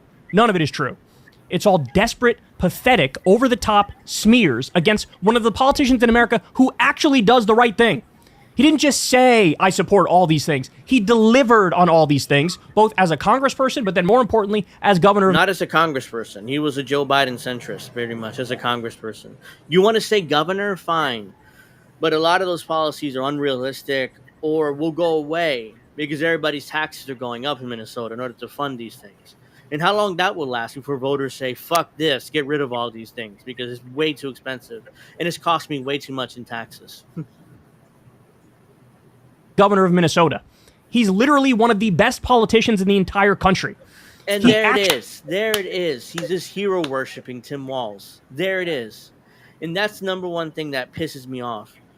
And we Americans constantly make fun of North Koreans and country like that where they completely worship Kim Jong-un and Kim Jong-il before him and Kim Il-sung before him. Sorry, I couldn't spit it out. But meanwhile, Americans worship their politicians just as much, if not worse. I mean, look at Kyle here worshiping Tim Walz. And by proxy, Kamala Harris, because she picked Tim Walz. Look at the right wing. They hero worship Donald Trump like he's some kind of goddamn hero. So we do it too. We Americans in general do it too. Not me, but hell, to be fair, I did it too with Bernie Sanders. I hero worshipped him too. So I'm not going to sit here and act like I never done it. Because I did. But I snapped out of it rather quickly. So it took me, I was the biggest Bernie bro in the world. I'll admit that. I'll take that L. But I definitely need to carry that L for the rest of my life. But yeah, Kyle, he's worshiping fucking Tim Walz like he's some kind of hero. And swears he's gonna do shit while he's president. But he's not even while he's president. He's gonna be vice president, not president. But Yeah. He actually represents the positions of the American people. The American people want free school breakfast and lunch for kids. The American people want paid family leave and paid medical leave. American people want 100%. higher wages for workers. This is what the American people want, and he delivered. He's a true 100%. So for champion policies, not politicians. Steph says he effing acts like he lives in Minnesota. Exactly. He keeps saying we. Yeah. He got us this. He got us that. He got that us this. He lives in New York, or does he live in Virginia now? Did he move to Crystal Ball's multi-million-dollar mansion? Because I remember he lived in New York for a long time. Yeah, that might be true. Yeah. So he might have moved to Virginia, but to be with his wife, which I'm not judging him for. I mean, please be with your wife, but yeah, don't act like you live in Minnesota, dude, when you don't. true centrist. He's a true moderate in the sense that he represents the center of mainstream American opinion. And what Kyle means, he's an international centrist. He doesn't mean that he's like a centrist in the U.S. context. He's a centrist international. He called Bernie Sanders an international centrist too. So Snork says, I'm about 80 minutes from Minnesota and I can't get the cooties off of me. And Steph said, which is a great point. You skirt around the 12-week family leave by making full-timers part-timers. And I'm sure that Tim Walz didn't put in a provision that says you have to make full-time, you have to give this to part-time workers too. Sure he didn't, which is why it's a giant loophole. I know water's a big factor. I thought most scientists know that too. I've been skeptical of that CO2 argument, but it gets too complicated for me. Yeah, I don't know much about CO2 and that stuff, which is why I didn't argue when Snork said that, or whoever it was said that about concrete being in CO2 or CO2 being in concrete. And what does he get as a thanks? Compared to Kim Jong-un, an authoritarian, tyrannical dictator who's only... All right, Joe Rogan's wrong. But here's the thing. I don't give a shit enough to defend Tim Walz. Yeah. I don't care to defend Tim Walz from Joe Rogan's, smearing of him, let's say. Kyle does, because he hero worships Tim Walz, just like everybody else and all his other friends, for the most part, worship Tim Walz. Only known for having a total fucking police state. By the way, let's remember, Rogan is saying this sort of stuff about Tim Walz. Remember, Donald Trump is the Republican nominee. Donald Trump literally came out and said on Truth Social, we need to suspend the Constitution, terminate the Constitution. So disingenuous. That was clearly sarcasm. Yeah. Because Trump is a master of sarcasm. And Kyle knows this. He said it before, but it's just disingenuous. Yeah. So he can get back in power. Because he wanted January 6th to succeed. He wanted the fraudulent elector slates to succeed. He said... AKA alternate electors. Politicians and presidents have done this for decades. For centuries in this country. They propose alternate, because especially if they lose, that way they can put in their own electors to vote for them to actually turns out that they won the election. This has always happened in American history, but somehow now, because Trump did it, it's evil, it's bad, and they're fake electors instead of alternate electors. It seems like they don't know their American history. Don't forget Kyle. He said, let's terminate the Constitution. Oh, go ahead. Sorry. Don't forget Kyle admitted when he was talking with the Vanguard that he wished he voted for Joe Biden. Oh, yeah, the Vanguard boys. I mean, I'm going to probably mention them real quick here in a little bit. And all rules and regulations so I can get back in power. That's what he said. This is a guy who just praised Xi Jinping for ruling, and I quote, with an iron fist. Trump outright saying an iron fist is a good thing. This is who his opponent is. Trump wants to... Tim Walz legalize weed. He'll be back. He'll be back, guys. It's happened before.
I didn't realize when I got cut off. I was talking, I was blabbing away, and I got cut off. So, what I was saying was what I was saying is Trump. What was I saying? It was. Hold on. Kyle was talking about something here. I got. What did he say? Something set me off. I haven't said anything about. He also didn't say anything about Zionist Israel, and he also didn't say anything about the Ukraine.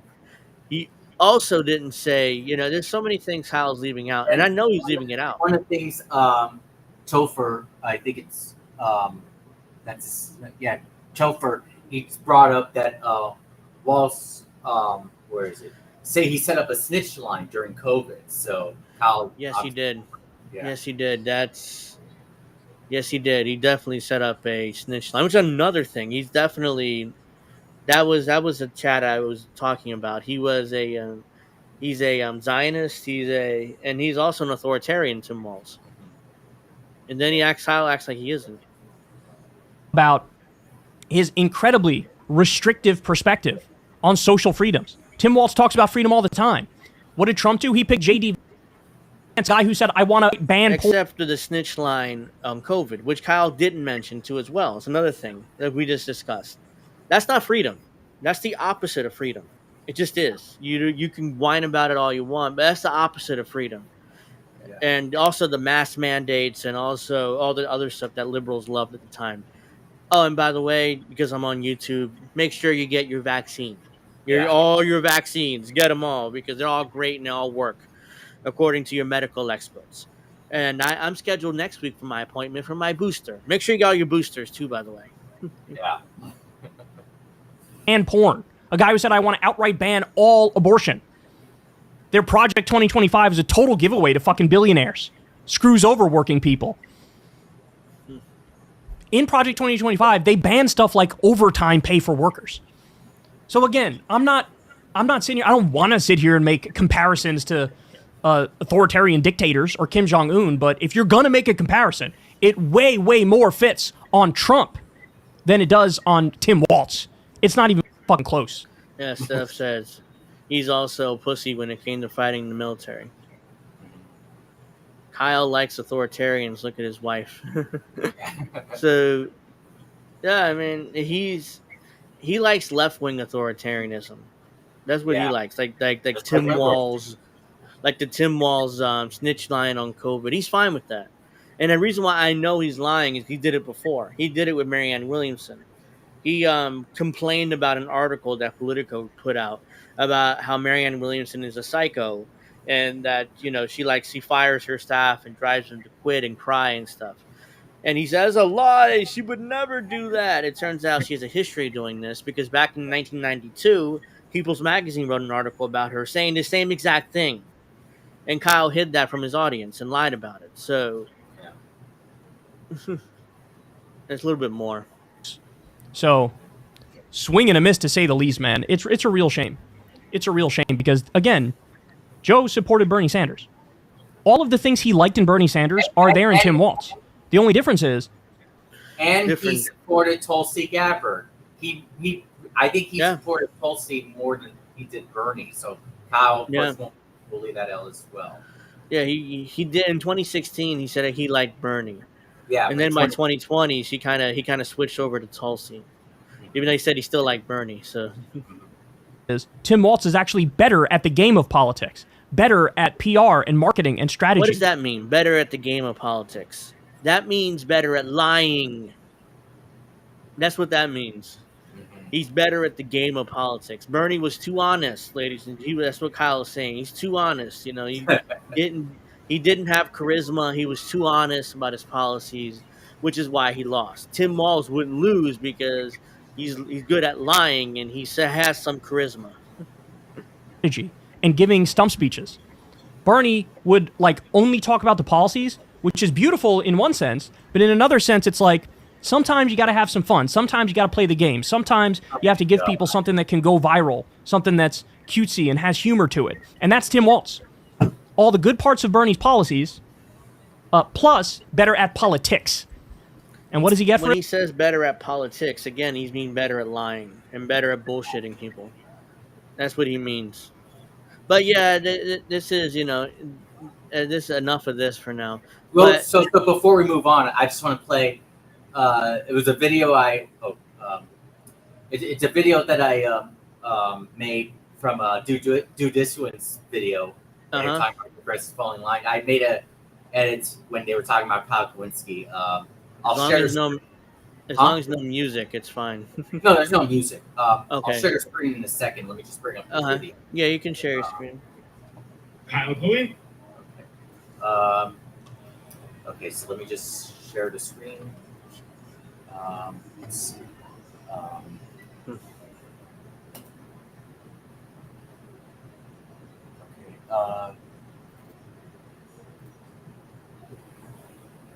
Okay. Did I do it? Did I do it correct? I don't know. Just go to the tab where you want it to go. Okay. It should pop up. Okay, here we go. Or redo it again. So let's see. You would have to go. Let me see to go to Chrome tab or go to the tab where your browser is. It should say. Yeah, no, I'm at the tab. I'm at the tab, but it's not showing the Restream site for whatever reason. Unless if I can just go to Window and then press Live, would that work? Or send me the link in private chat, and then I'll play it here. Okay. Yeah. No, I have the clip saved. It's in one of my. It's saved. Oh, okay. So you can't do that. It's weird. I don't know why it's not. Let me see. Let me see if I can click Window. Let me see if I can click. And okay. Let's see if it works. Let's see. Nope. Still not. Damn it. Okay. Let me see. This is weird. Yeah, I'm sad that I took him seriously too. I did at one point. I swore by Kyle Kalinske at one point years ago, especially when he was supporting back when he had hair and proper hair and dressed well. Kuklinski is a real shame. Yep. Let's see. Kyle won't talk about Agenda 2030. So what if I sent you what if I sent you my clip in one messaged you on Twitter? Would you be able to show it? Yeah. If it's a link, I can show it. That'll work better. Well, not a link, but just okay. Maybe I'll send you a clip. Maybe I'll post it and tag your name in it. Oh yeah, that'll work. Yeah, you can post it, and I could see it on X. Don't forget to like, share, and subscribe. Definitely make sure you. Let me give me a second. Thank you, Abby, for that. Yeah, make sure you give me a like, share, and subscribe. I'll be putting out some clips throughout the week. I need to do that. Actually, put out clips. I need to. Let me go on my Twitter page. Hold on. Or X page, whatever the hell it's called now. I just call it Twitter. Yeah, I mean, a lot of times I call it Twitter too. Has to load a little bit, but Okay, well, I'm just it's 5.5 minute videos, so it's gonna load. Yeah. But for now, you can, while it's loading, you can mention what you were. We all made mistakes in taking these fools seriously. It happens. Yeah, it does. So I'm not exactly, beating myself up too much over that, but yeah, I take that L too, that I took Kyle seriously. Yeah. Not only the Kyle did that 5-minute thing defending Tim Walz, but it gets worse. I'm not going to play it, but I'm going to show you. Where is it? Major campaign blow, campaign hacked. Yeah, Kyle was probably the first one I watched for politics back in 2016. Here we go. It's this one. I'm going to show you. I'm going to share my screen here. And yeah, he's just been such a disappointment. Right here. He spends another 13 minutes debunking every Tim Walz smear crashes and burns.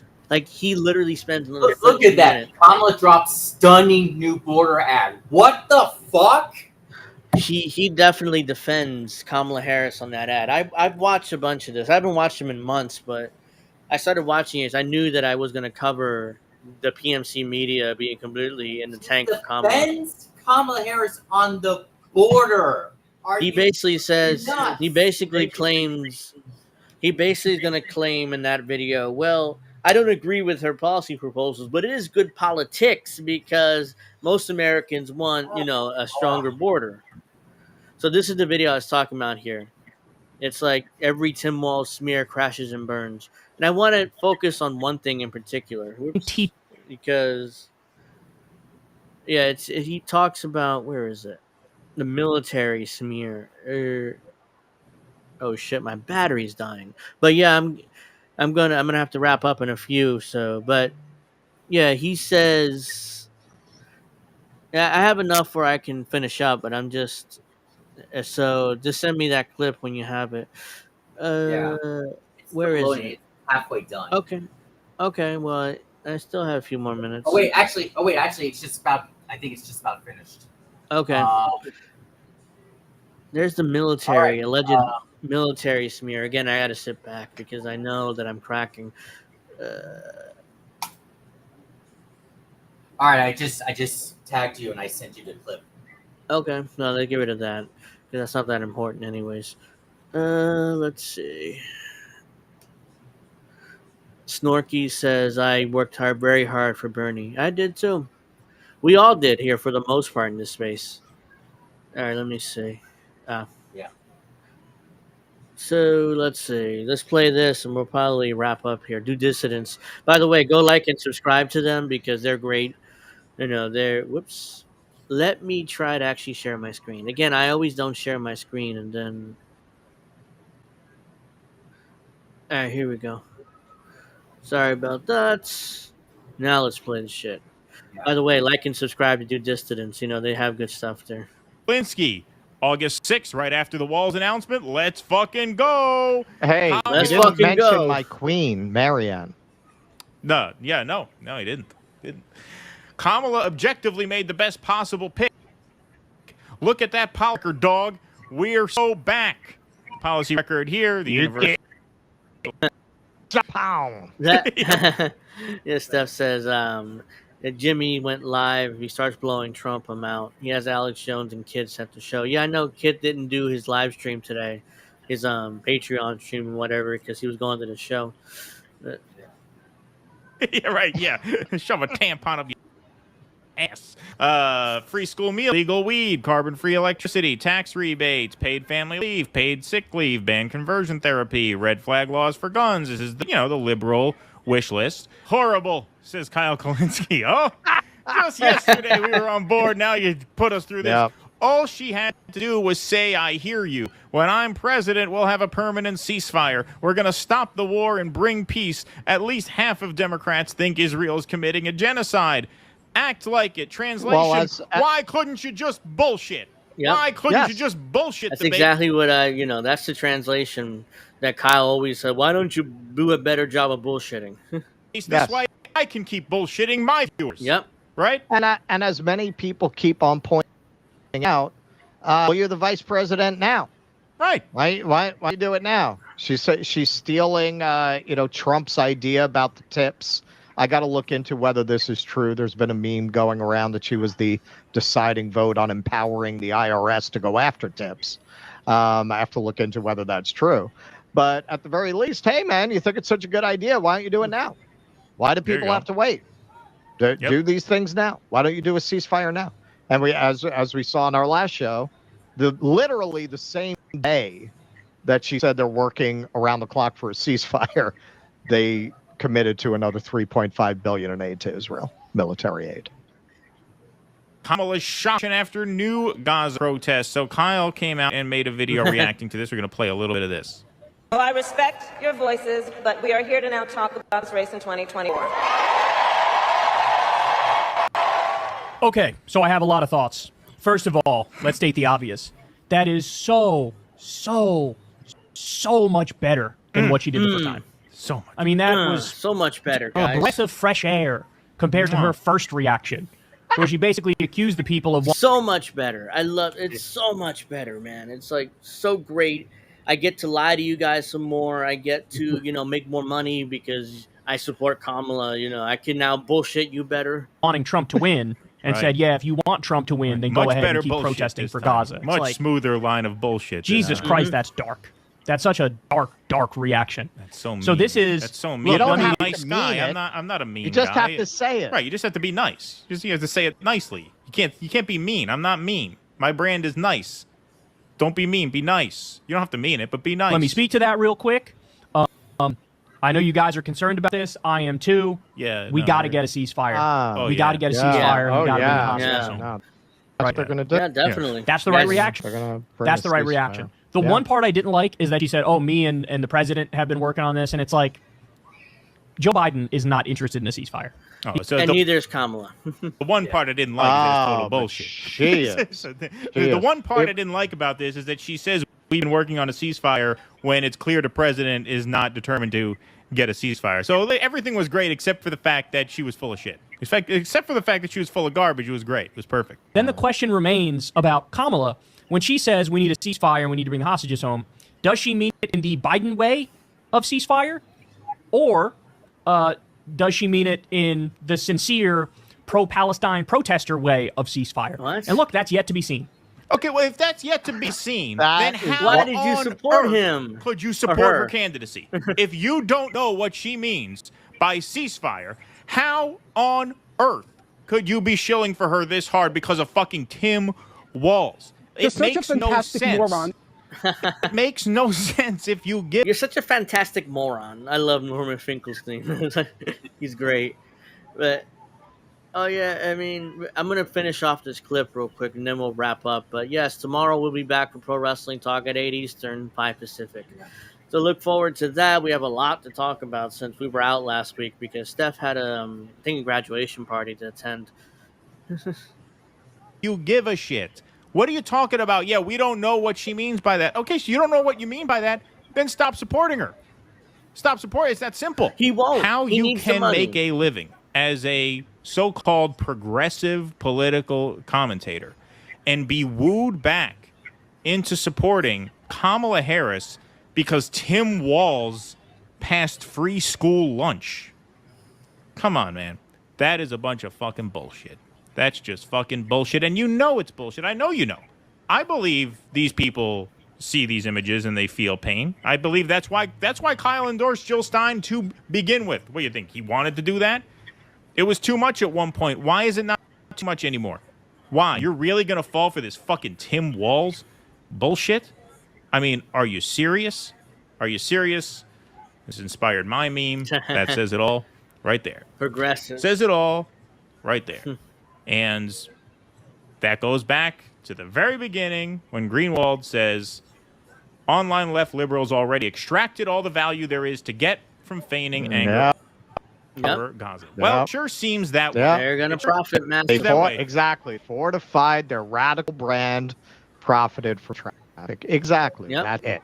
That's it. And now they see their best grift is to go pretend that this represents a shift in policy. So they're Because going it to doesn't. the next grift, which, I mean, it's really disgusting. Yep. And I was going to, well said, and go like and subscribe to them. They're great. But yeah, like I was going to say before we go, it's just ridiculous. You know, it's just, they took, basically, it's easy to do this. I could do this if I wanted to. Like, you know what, guys? I officially support Kamala Harris. Vote for Kamala Harris. Vote for Tim Walz. And, you know, please like and subscribe to my channel. And I guarantee you my channel would go from whatever subscribers I have to a few thousand before the election. Because I'm supporting a candidate. It's easy. It's easy to do that. It's easy to grow a channel that way. But I don't do that because I'm actually principled, and I'm not going to do that, even if it costs me subscribers, and even it might be easier to do what these guys do. Kyle and Crystal, the Young Turks, fucking Majority Report dude, Sam Cedar, the Humanist Report, I forget his name. The yes, that dude. He blocked me on Twitter. I haven't seen him in a while, so I forget about him. David Dole, that dude, he's blocked me too, but I think that's the only ones I can think of right now. But all those fuckers, they all profit off of this stuff. So that's my last thoughts. We're going to wrap up here. My battery's just about dead. So That'll do it for this episode, Angel in the Afternoon. Thank you very much for joining us. I've still got to perfect this arm and where to put it exactly because I'm pretty sure I'm just getting too close. So that's why it's staticky. But hopefully this is the perfect distance, but we'll see. I'll definitely get Steph on that tomorrow to tell me what the perfect distance is. But I digress. Thank you very much for watching. Make sure you like, make sure you subscribe, make sure you share the content. Jesse Jet and has INN clip show of his show coming up at 10:30 Eastern. So you like his music, go check that out tonight at 10:30 on the INN channel. So stay with us as we're going to get to that too. And last thoughts. Abby blocking is such a bitch move. Oh yeah, it is. I don't block many people. But yeah, so make sure you watch Jesse Jet's clip show at 10:30 on the INN channel. Make sure you like and subscribe to INN's channel and to my channel. Make sure you follow me on Twitter. There it is right there. My name, Angel Rivera08 or Angel J Rivera08. Make sure you follow Alex on Twitter too, Alex Knight 91 or _ 91. And that'll do it. And I'm going to see you guys tomorrow night for Wrestling Talk. If not, I'll see you guys next Friday for Angel in the Afternoon. Oh, by the way, one more thing before you go. August 30th is the Angel in the Afternoon right before my birthday on the 31st. Hopefully you can make it, Alex, because that'd be cool. I'm hoping Steph can make it too. And I've met a few other people hanging around. So we'll see if you can make it or not. But hoping that you can make it. Well,